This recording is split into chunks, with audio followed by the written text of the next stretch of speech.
Hi, I'm Xiao. Welcome to watch my presentation. My supervisor is Professor Guang Bohao. My presentation is about the nonlinear analysis of a class of inversion-based complex cross-spring pivot. It has four parts: the introduction, and followed by nonlinear analysis of an inversion-based generalized cross-spring pivot, and the nonlinear analysis of inversion-based symmetric cross-spring pivots. We designed two compound symmetric cross-spring pivots.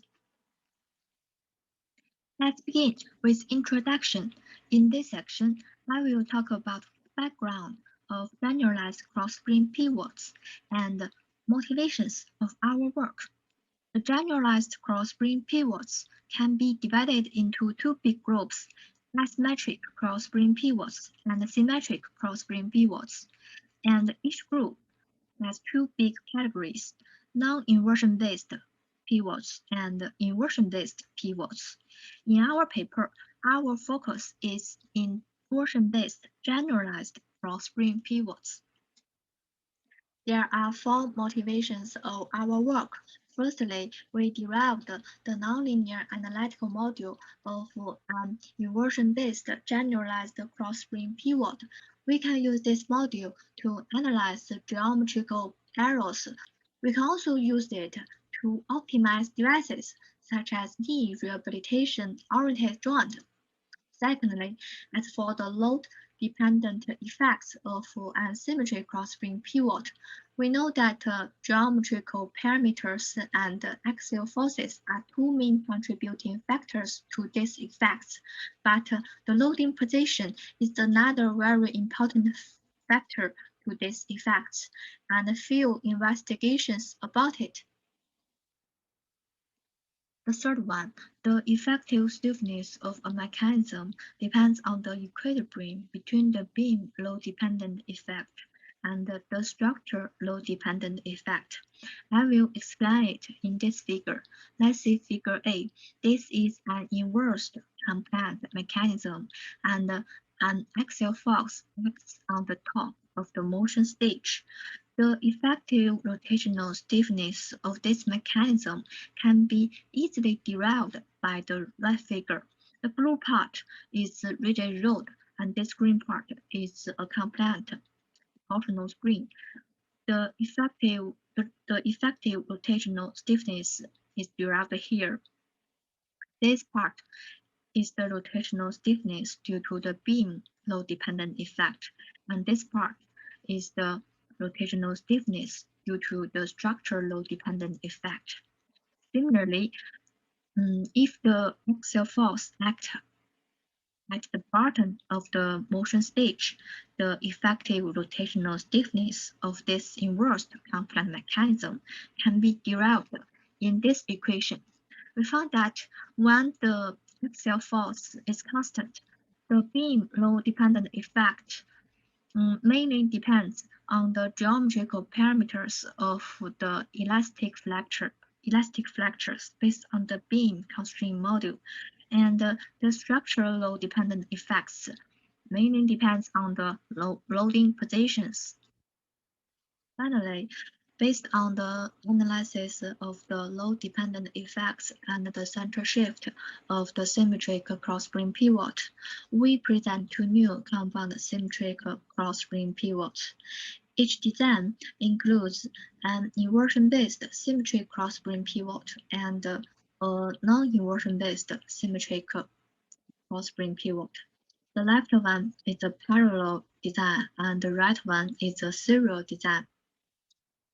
Okay, we start to analyze the inversion-based generalized cross-spring pivot.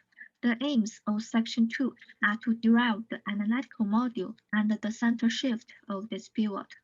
Let us see this figure. It describes this pivot. S1, S2 denote the free ends of two sheets respectively before deformation. The geometrical parameters of this pivot are here. Lambda 1 is the normalized distance from S1 to the rotational center. H is a directional vector from the free end to the loading position. The local coordinate systems are at free ends of two sheets, respectively. The global coordinate system is at the center of the motion stage, with y-axis passing through the rotational center. We derived the analytical module of the inversion-based generalized cross-spring pivot by solved equations, including the single-sheet module, the compatibility conditions, and the load equilibrium conditions. The last two ones are in the deformed condition. Then, based on the analytical module, we used two assumptions to derive the closed-form rotation load relation of the inversion-based generalized cross-spring pivot. The results shown here, A1 through A6, are the expressions of the geometric parameters of the pivot. We compare the results between the analytical FEA and the closed-form modules. The maximum errors are acceptable.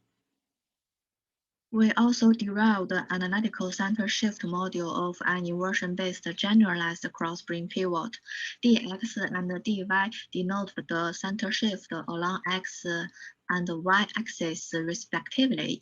We also compare the maximum error between the analytical and FEA modules. After analyzing inversion-based generalized cross-spring pivot, we start to analyze the inversion-based symmetric cross-spring pivot. We focus on the comparison between the inversion-based and non-inversion-based symmetric cross-spring pivot in this section in terms of load-dependent effects and center shift analysis. Firstly, we use the result of the inversion-based generalized cross-spring pivot that we derived before to derive the closed-form rotation load relation of the inversion-based symmetric cross-spring pivot. The rotational stiffness only due to the moment is shown here. The increase or decrease of this rotational stiffness depends on the sign of AM and axial forces. AM is the expression depending on the geometrical parameters and the loading positions.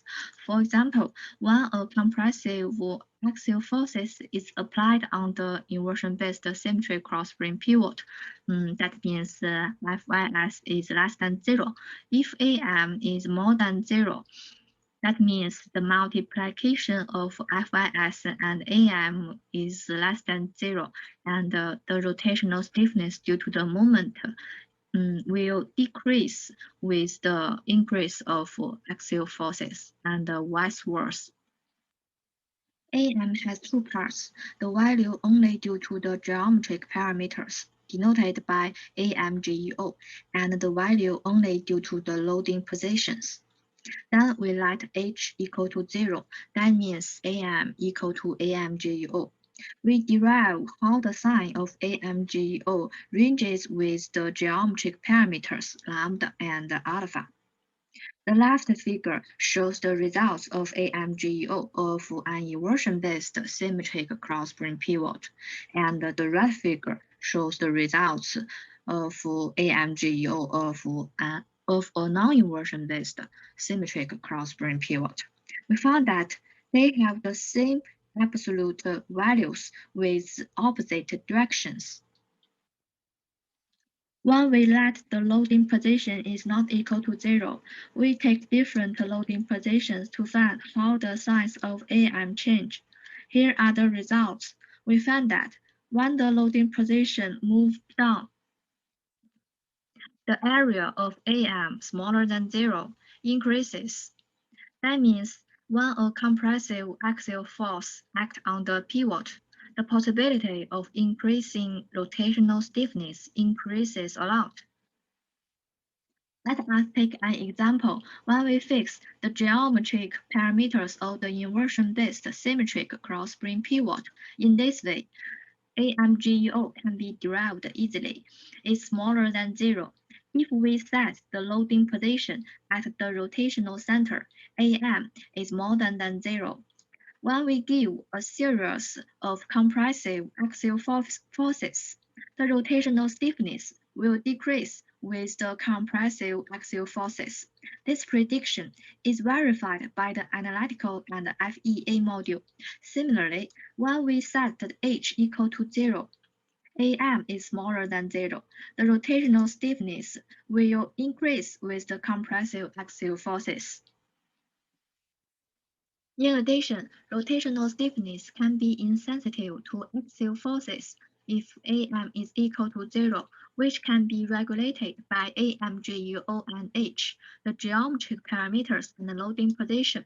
For example, from last slide, we know that these geometric parameters and the loading position result AM is smaller than 0.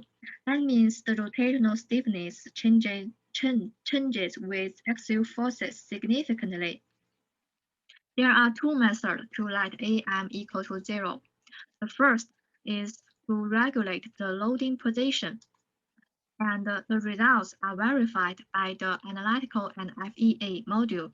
The rotational stiffness is insensitive to axial forces. Similarly, we can regulate geometric parameters AMGO, such as alpha, take this value.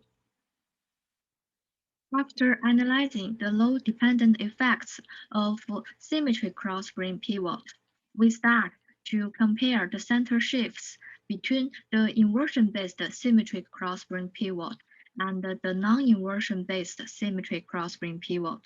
When lambda is not to equal these two results, axial forces have less effect on the center shift of symmetric cross-beam pivot. Here is the result.